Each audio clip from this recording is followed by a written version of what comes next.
Абай Құнанбаев қара сөздері 9-шы сөз. Осы мен өзім қазақпын. Қазақты жақсы көрем бе, жек көрем бе? Егер жақсы көрсем, қылықтарын қостасам керек еді.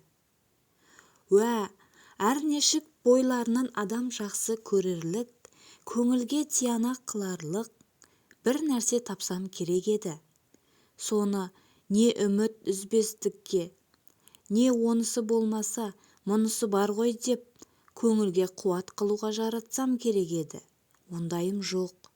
Егер жек көрсем, сөйлеспесем, мәжілістес, сырлас, кеңестес болмасам керек еді. Тобына бармай, не қылды, не болды депмей жату керек еді. Ол мүмкін болмаса, бұлардың ортасынан көшіп кету керек еді. Бұларды жөндеймін деуге жөнделер, үйренер деген үмітім де жоқ. Бұлардың бірі де жоқ. Бұл қалай? Бұл айтқанның бірін тұтпай болмас еді.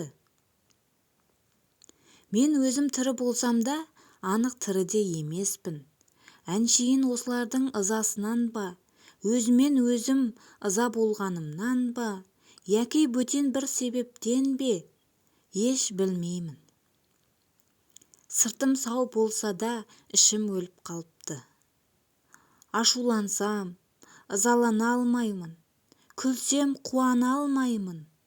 Сөйлесем, өз сөзім емес, күлгенім өз күлкім емес. Бәрі де әлдекімдікі. Қайратты күнімде қазақты ғиып, бөтен жаққа кетпек түгілі, өзін жақсы көріп, үміт етіп жүріппін. Қашан әбден біліп, үмітімді үзген кезде, өзге жаққа барып, жатты өз қылып, үйір болармын. Қайрат жалын сөніп те қойған екен. Сол себептен бір жүрген қуыс кеудемін. Тегінде ойлаймын, бұ да жақсы. Өлер кезде әттегене-ай, сондай қызықтарым қалды-ау, деп қайғылы болмай, алдыңға тілеу болмаса, артқа алаң болмай өлуге.